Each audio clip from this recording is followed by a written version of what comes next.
오래전 할아버지 할머니들이 출연해서 퀴즈를 푸는 텔레비전 프로그램이 있었습니다.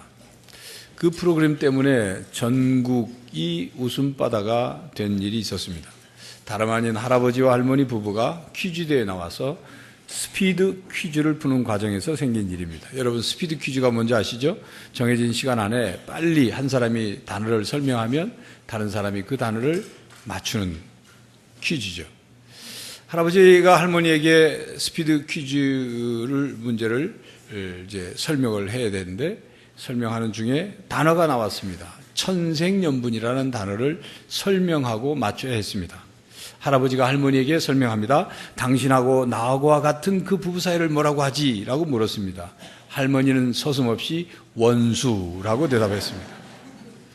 할아버지는 아니 그거 말고 네 글자로 된 거 네 글자. 그랬더니 할머니가 다시 대답합니다. 평생 원수. 그 후에 그 두 분이 잘 살고 계신지 궁금합니다. 저는 텔레비전 퀴즈 프로그램을 좋아합니다.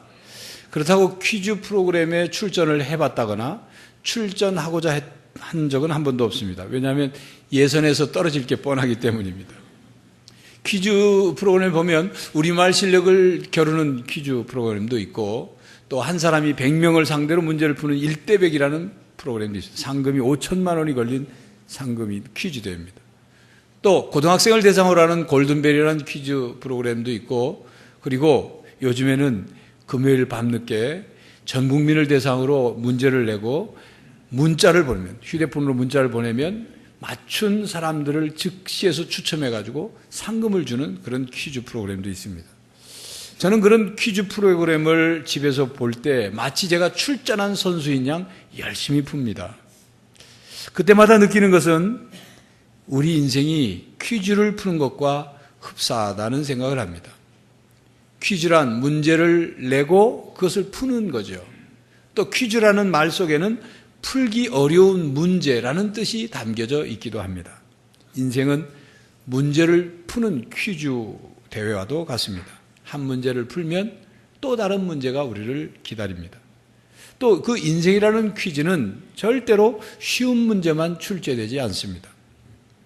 어려운 문제들이 너무도 많습니다. 이 어려운 문제라는 것은 단순한 쉽다, 어렵다는 그런 기준이 아니라 이해하기조차 어려운 문제들, 감당할 수 없는 문제들이 우리 인생에 닥쳐오는 때가 있습니다. 우리 인생에 1 더하기 1은 몇입니까? 뭐 이런 쉬운 문제만 나오면, 정확한 문제만 나오면 얼마나 좋겠습니까? 2죠. 그런데 여러분, 우리 인생에서 그와 같은 정확한 그 계산법에 의해서 답이 나오는 그런 문제만 겪게 되는 것이 아닙니다. 예를 들자면 이런 겁니다. 내가 한 10시간을 하루 일을 했습니다. 그 다음 날도 10시간을 일했습니다. 그러면 20시간 일한 거에 대한 정확한 계산에 맞춰서 보상을 혹은 대가를 삭스를 받아야 하는데 그건 수학적인 계산이죠. 그런데 우리 인생이 매번 그렇게 정확하게 계산이 떨어집니까? 내가 돈을 들이고 땀을 흘리고 시간을 내고 정성을 다해서 어느 한 사람과 거래를 합니다. 그런데 내가 1 더하기 1이면 2라는 계산이 나와야 하는데 내가 그 많은 정성과 땀과 시간과 돈을 들였는데 알고 보니 사기꾼이에요. 1 더하기 1은 2가 아니라 1 더하기 1은 마이너스 2, 마이너스 10이라는 결과가 나온단 말이에요. 이런 인생의 문제를 우리가 어떻게 이해해야 하겠느냐 하는 것입니다. 그런 인생의 문제를 어떻게 풀어가야 하느냐 하는 것이죠. 세상 사람들 가운데 문제가 없는 사람이 없고 사연이 없는 삶이 없습니다. 모두가 다 가까이서 들여다보면 다 문제가 있고 사연이 있어요. 우리가 사람을 사귀어서 교제하게 되면 어느 정도 가까워지면 서로 마음을 열고 대화를 하게 되죠. 그러다 보면 자기의 속에 있는 얘기, 어떻게 살아왔는지, 지금 어떻게 살고 있는지, 앞으로 계획이 어떻게 되는지를 얘기를 나누게 됩니다. 그런데 그런 얘기를 나누다 보면 자기의 인생의 그동안의 삶의 보따리들을 풀게 되는데 그 보따리를 풀어서 서로의 마음을 열고 얘기를 하다 보면 문제가 없고 사연이 없는 사람이 없습니다. 모두 다 아프고 시리고 그리고 기구한 사연 덩어리들이 보따리 안에 다 있습니다. 그것이 건강의 문제든 경제적 문제든 직장의 문제든 자식의 문제든 부부의 문제든 형제 가족 간의 문제든 사람과 사람과의 문제든 문제 없는 사람이 없고 그 문제로 인한 사연이 없는 사람이 없습니다. 오늘날 현대인들이 겪는 심각한 인생의 문제들은 어떻게 하면 배부르게 먹고 살 수 있을까? 그것이 궁극적인 현대인의 심각한 인생의 문제가 아닙니다. 어떻게 하면 좀 더 편하게 살 수 있을까? 이것도 현대인들의 궁극적인 문제가 아닙니다. 공통적으로 가지고 있는 문제가 있어요. 반드시 해결해야 될 그런 문제들. 무의미한 삶의 문제입니다. 자신이 하고 있는 일, 자신이 살고 있는 인생의 의미와 가치를 알지 못해서 열심히는 살고 있지만 영혼 깊숙이에서부터 나오는 만족이 없어요. 인생이 어디서 와서 어디로 가는지를 알지 못하니까 자신의 삶의 목표가 무엇인지를 알지 못한 채 숨가쁘게 죽을 각오로 살아가지만 끝이 공허하다고 말해요. 인생의 진정한 목적을 깨닫지 못해서 공허한 삶을 살고요. 무의미한 삶. 프랑스 경제학자 자크 아탈리는 그의 책인 21세기 사전에서 앞으로 우리가 살아갈 시대는 유목민의 시대라고 정의를 했습니다. 유목민의 시대란 말은 몽골과 같은 데서 초장에서 풀을 뛰는 그 유목민, 그 얘기가 그런 삶을 산다는 뜻이 아닙니다. 최고급 아파트에서 최고의 시설을 누리며 살지만 유목민처럼 산다는 거예요. 그 마음과 그 정신이 유목민처럼. 유목민의 삶이 어떻습니까? 일정한 삶의 방향이 없어요. 그저 단지 양들의 풀을 따라 찾아서 가는 거예요. 저기 풀이 있으면 걸로 가고 다 뜯기면 또 다른 데 가고 풀만 따라서 가는 거예요. 유목민의 삶이 우리 이 현대인들이 유목민의 삶을 산다는 말이 그런 뜻입니다. 누가 뭐 괜찮다 하면 우르르, 뭐 재미있다고 하면 우르르, 뭐 좀 즐겁다 그러면 그쪽으로, 뭐 좀 돈 된다 하면 그쪽으로. 불을 향해 뛰어드는 불나방처럼 그렇게 눈앞에 있는 것을 쫓아 살아간다. 그 말입니다. 그 결과 삶의 권태에 문제가 생깁니다. 의미 있고 가치 있는 일을 하고 있다는 인식이 없기 때문에 삶이 무료해지죠. 지루해집니다. 따분해집니다. 무의미해지는 거예요. 그러니까 재미가 없죠. 삶에 재미가 없다는 말은 삶에 즐거움이 없고 행복이 없다 그 말입니다. 또 한 가지 문제는 견딜 수 없는 외로움의 문제입니다. 현대사회는 점점 개인주의와 이기주의가 더 팽배해져 가고 과학기술 발전으로 인해서 사람이 사람과의 만나는 시간보다 기계와 컴퓨터와 함께 있는 시간이 더 많아져요. 자기도 모르게 외로워지는 거예요. 결혼을 하지 않고 혼자 사는 싱글족이 늘어납니다. 그들은 외로움의 문제를 해결할 방법이 없어요. 노후의 외로움도 심각한 문제입니다. 사람은 많은데 부딪히는 게 사람이지만 마음을 열고 삶을 나눌 사람이 없는 거예요. 그래 외로움을 느끼는 거죠. 또한 죄의식으로 인한 불안과 무력감의 문제가 있습니다. 양심이 있는 조금이라도 살아있는 사람이라면 자기가 생각하거나 말하거나 표현하거나 행동하는 그것에서 죄를 짓고 나면 마음에 죄책감을 느끼게 되죠. 죄 지은 것에 대해 수치감을 느끼게 되죠.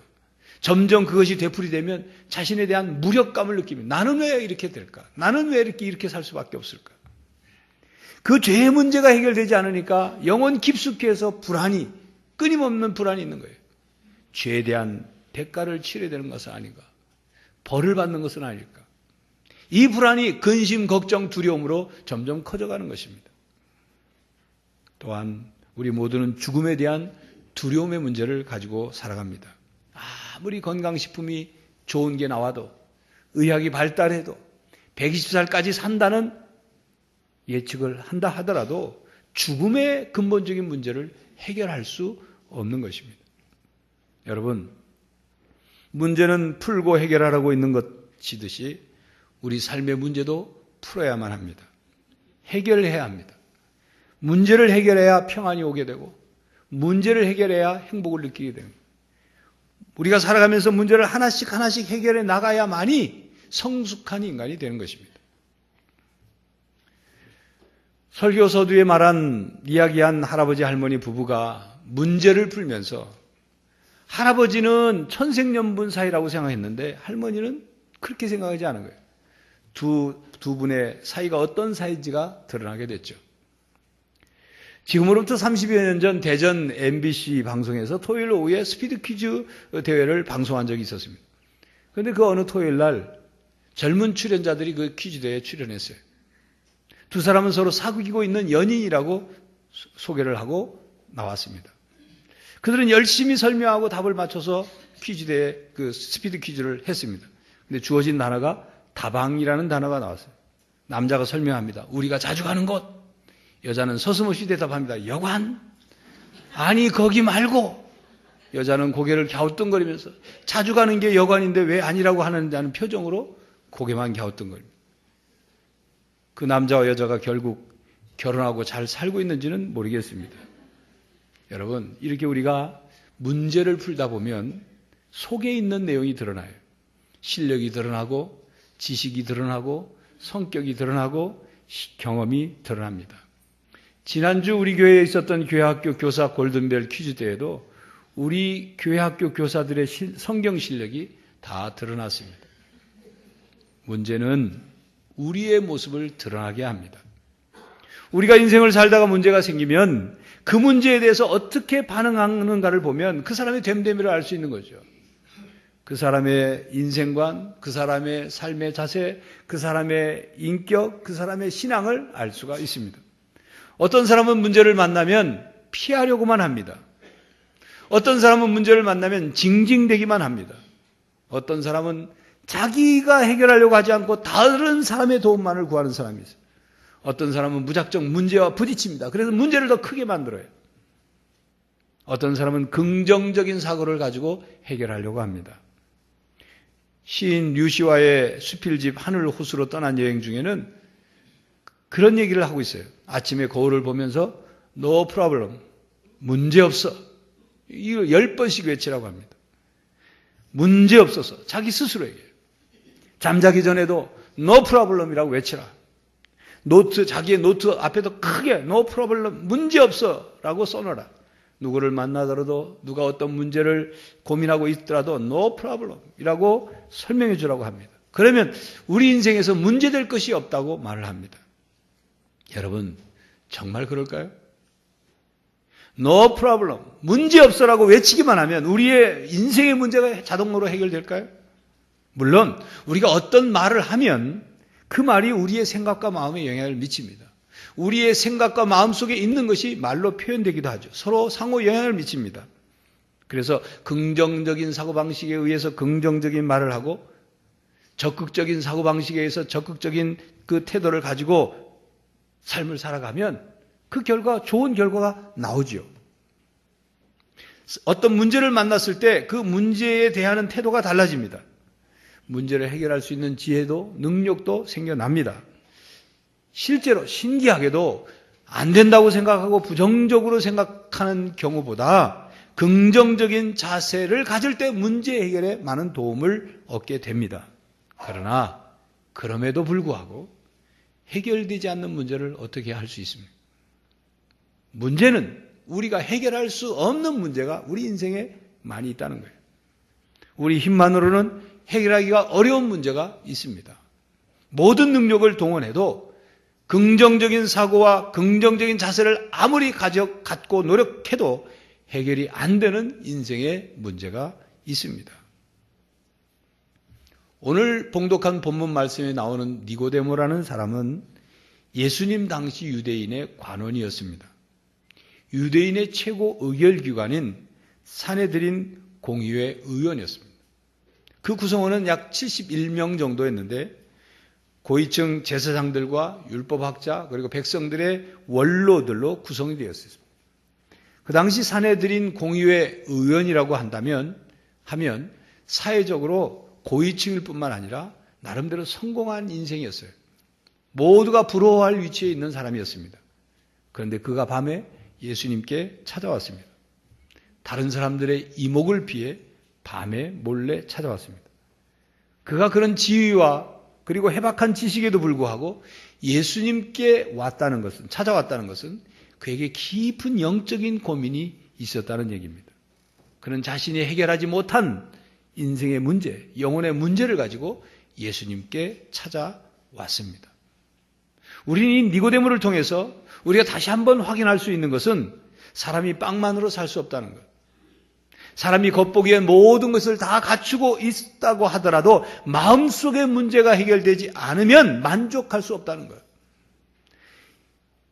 이 세상의 것들을 모두 가졌다고 하더라도 죽음의 문제, 영생의 문제가 해결되지 않으면 그의 삶은 진정한 행복이 없고 결국 허무한 인생으로 끝난다는 사실입니다. 또한 우리가 니고데모에게 배워야 할 삶의 자세는 니고데모가 우연히 예수님을 만난 것이 아닙니다. 그가 예수님을 찾아왔습니다. 그는 자신의 삶에 진지하려고 했고 예수님께 찾아와 자신의 삶의 문제의 해답을 얻고자 했던 것입니다. 그리고 예수님께서 답을 가지고 계신다고 확신하고 믿고 있었어요. 그는 나름대로 공부도 했고 지식도 쌓고 그리고 사회적인 경험도 풍부했습니다. 그러나 그것들 가지고는 자신의 지식이나 공부한 거나 경험 가지고는 해결되지 않은 문제가 있었어요. 적어도 니고데모는 자신의 삶의 문제를 가지고 예수님께 찾아왔다는 사실입니다. 교회 여러분, 그리고 오늘 처음 교회에 나오신 분들, 여러분의 삶의 문제를 가지고 예수님을 찾으시기 바랍니다. 예수님의 도움을 받으시기 바랍니다. 신약성서 복음서는 하나님의 아들 예수님께서 인생의 문제를 해결해 주시기 위해서 사람의 몸을 입고 이 땅에 오셔서 예수님께 찾아온 모든 사람들, 또 예수님께서 만난 모든 사람들의 인생의 문제를 해결해 주신 사건과 내용을 기록한 말씀이 복음서죠. 예수님께서 인생의 문제를 해결해 주시기 위해서 말씀을 가르치셨고 인생의 궁극적인 문제 해결인 하늘나라, 천국과 하나님 나라의 그 진리를 선포하셨습니다. 그리고 각종 문제들, 질병의 문제, 건강의 문제, 배고픔의 문제, 그리고 근심, 불안, 두려움의 문제를 해결해 주셨습니다. 무엇보다도 특별히 죄와 죽음의 문제를 해결해 주셨습니다. 죄와 죽음의 문제를 해결하시기 위해서 십자가에서 죽으셨어요. 우리 대신 죽으신 거예요. 저는 혈액형을 가지고 A형은 이렇다, B형은 저렇다, O형은 어떻고 B형은 어떻고 이렇게 말하는 단정 짓는 것을 무척 싫어합니다. 세상에 살고 있는 모든 사람들을 그저 혈액형에 따라서 네 줄로 줄을 세우는 것 같은 생각이 들어서 그런 판단을 무척 싫어합니다.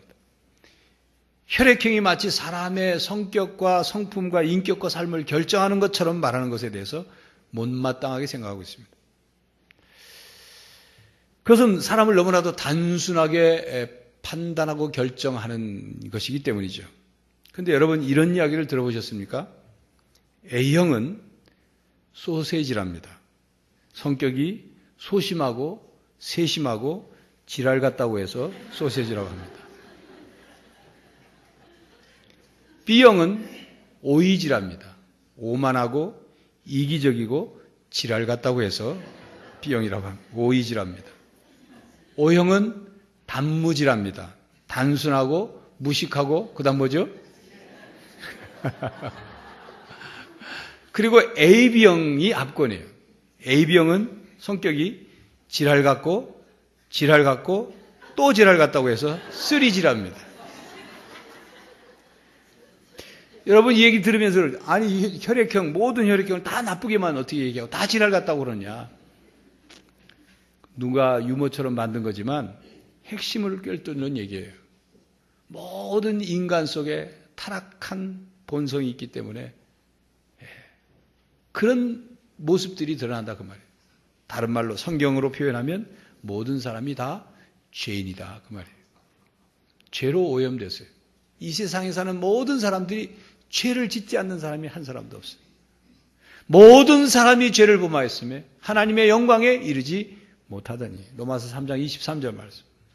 아담과 하와가 죄를 짓고 나서 타락해서 후손이 그 타락한 본성을 유전처럼 이어받았어요.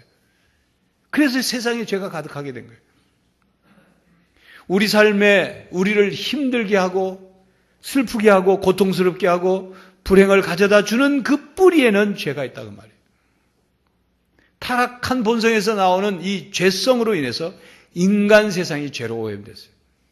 이 세상 속에 있는 죄의 실제 때문에 세상의 원리가, 세상의 이치가 타락한 거예요. 그러므로 이 죄의 문제를 해결하지 않으면 진정한 평안과 기쁨과 행복은 없습니다. 이 죄의 문제를 해결하지 않으면 이 사회와 국가의 그 근본적인 문제를 해결할 수 없어요. 고통뿐인 인생을 살 수밖에 없다 그 말입니다. 여러분, 오염된 물, 오염된 공기, 오염된 땅을 회복시키지 않으면 그 결과 어떻게 됩니까? 이 땅에 사는 모든 이 자연세계 사람을 포함한 다 고통으로, 불행으로, 죽음과 파멸로 가지요. 그런처럼 죄는 우리의 마음과 정신과 영혼과 사람과 사람 사이를 관계를 오염시키고 그리고 파괴시키고 죽음과 멸망으로 끌고 가는 것입니다. 욕심이 잉태한 즉 죄를 낳고 죄가 장성한 즉 사망을 낳느니라. 야고보서 1장 15절 말씀. 죄의 삭은 사망이요 하나님의 은사는 그리스도 예수 우리 주 안에 있는 영생이니라. 로마서 6장 23절 말씀입니다. 로마서 6장 20절 이하의 말씀을 유진 피터슨이 번역한 더 메시지로 이렇게 읽어드리겠습니다. 과거에 하나님을 무시하고 제멋대로 살았을 때 여러분은 무엇이 바른 생각인지 무엇이 바른 행동인지는 전혀 신경 쓰지 않고 살아갔습니다. 그러나 과연 그런 삶을 자유로운 삶이라고 할 수 있습니까? 그런 삶에서 여러분이 얻은 것은 대체 무엇이었나요? 그런 삶이 여러분을 마침내 데려간 곳은 어디였나요? 막다른 길뿐이었습니다. 죄를 위해 평생 애써 보십시오. 결국 여러분이 받게 될 연금은 죽음이 전부입니다. 그러나 하나님의 선물은 우리 주 예수께서 전해주시는 참된 삶, 영원한 삶입니다. 예수님은 길이요, 진리요, 생명이십니다. 영생을 주시기 위해서 이 땅에 오셨습니다. 우리의 문제를 해결해 주시기 위해서 이 땅에 오셨습니다. 그리고 그 문제를 해결해 주셨습니다. 니고데모는 예수님을 찾아와 하늘에 관심을 두었습니다.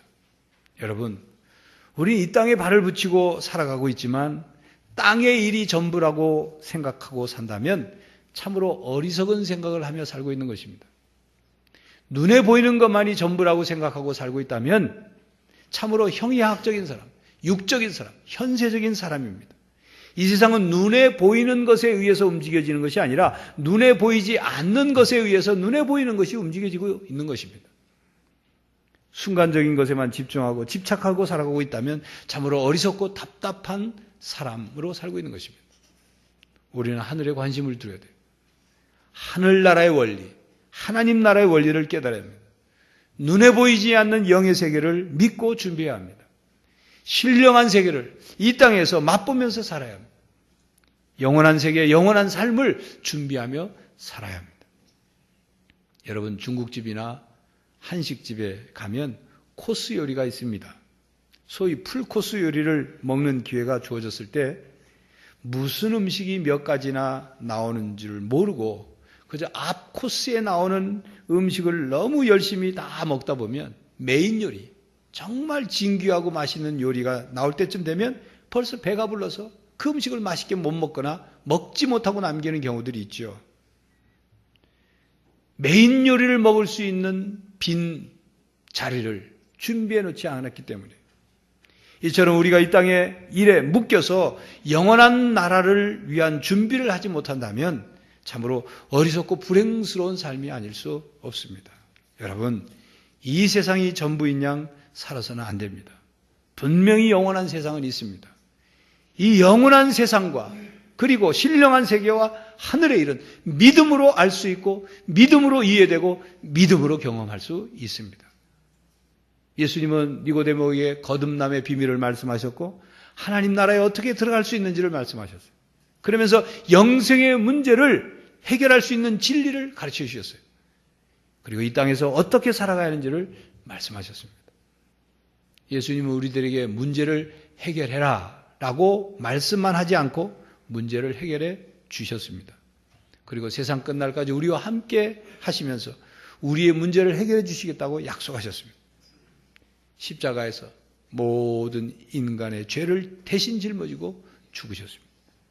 죄로 말미암아 하나님의 진노 아래서 멸망받고 영원히 심판받을 수밖에 없는 인생을 구원하시기 위해서 죽음으로, 우리 대신 죽음으로 죄값을 치르셨어요. 그리고 죄와 사망의 권세를 이기시고 부활하셨습니다. 그리고 우리들도 예수님처럼 부활할 수 있다고 가르쳐 주셨어요. 부활하신 후 40일 동안 제자들과 함께 이 땅에 계시면서 제자들에게 하나님께서 약속하신 분을 기다리라고 말씀하셨습니다. 마침내 예수님이 승천하신 후 10일 후에 성령 하나님께서 강림하셨어요. 이 땅에 오셨어요. 보혜사 성령 하나님, 그리스도의 영이신 하나님의 거룩한 영이 오셨죠. 그래서 누구든지 믿음으로 마음속에 모시기를 원하는 사람은 다 성령 하나님이 그 마음에 거하십니다. 그래서 우리 마음속에 충만히 거하시면서 우리를 보호해 주시고 인도해 주시고 도와주십니다. 우리의 문제를 해결할 수 있게 해주셔요. 기독교 신앙은 죄로 말미암아 깨어지고 잃어버린 하나님과의 관계를 회복하고 살아가는 삶입니다. 성자 하나님 예수님을 마음속에 모시고 예수님의 가르침과 예수님의 마음을 가지고 살아가려고 하는 거예요. 그게 신앙이에요. 성령 하나님을 마음속에 충만히 모시고 성령 하나님의 도우심을 받아서 또 성령 하나님의 인도하심을 받아서 살아가는 삶이 기독교 신앙이에요. 이 삼위일체 하나님을 모시고 섬기며 살아가는 삶이죠. 그러나 하나님과의 관계가 끊어지고 하나님과의 관계가 멀어지고 하나님과 상관없는 생각과 그런 마음과 삶을 살아가게 된다면 그 몸이 교회에 와 있을지라도 소용없어요. 그가 아무리 목사일지라도 장로일지라도 오랜 신앙생활을 했다 할지라도 하나님과의 관계가 끊어져 있으면, 멀어져 있으면 하나님의 도움을 받을 수가 없는 것입니다. 여러분, 여러분의 삶에 문제는 없습니까? 정말로 없다면 참 부럽습니다. 그러나 문제가 있음에도 불구하고 문제를 모르고 살아가고 있다면 곧 닥칠 문제의 불행한 결과를 맞을 준비를 해야 할 것입니다. 여러분의 삶에 더 솔직해지시기 바랍니다. 여러분의 삶에 더 진지해지시기 바랍니다. 여러분의 삶에 지혜로운 사람이 되시기를 바랍니다. 내 힘만으로는 내 인생의 문제를 다 해결할 수 없습니다. 긍정적인 생각을 갖고 살아가는 것 필요하지만 그것 가지고 다 해결할 수 있는 게 아니에요. 우리 삶의, 우리 인생의 주관자이신 하나님의 도움을 받으며 살아가야 합니다. 모든 문제의 해결자이신 예수님을 주로 모시고 그 주님을 통하여 문제를 해결해가는 여러분들이 되시기를 바랍니다. 우리를 돕기 위해 오신 성령 하나님을 마음속에 모시고 성령 하나님과 함께 문제를 해결하며 살아가기를 바랍니다.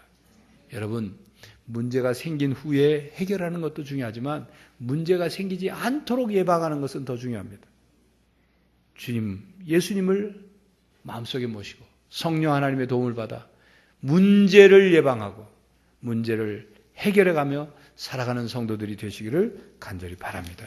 기도하겠습니다. 하나님, 이 세상에 문제가 없는 사람, 사연이 없는 사람이 아무도 없음을 압니다. 우리 모두는 다 죄인이고 해결해야 될 인생의 심각한 문제들이 있음을 다시 한번 깨닫고 우리의 능력이나 긍정적인 사고방식만으로 해결되지 않는 인생의 본질적인 문제들을 주님께서 해결해 주셨사오니 주님을 믿고 주님을 모시며 성령 하나님의 도움을 받아 우리 인생의 문제를 해결하고 우리의 궁극적인 인생의 영생의 문제를 영원히 살 수 있는 영생의 문제를 해결받는, 그래서 이 땅의 삶을 무의미와 권태와 외로움으로 사는 것이 아니라 주님, 의미 있고 가치 있고 행복한 삶을 사는 모두가 되게 하여 주시옵소서. 예수 그리스도의 이름으로 기도하옵나이다. 아멘.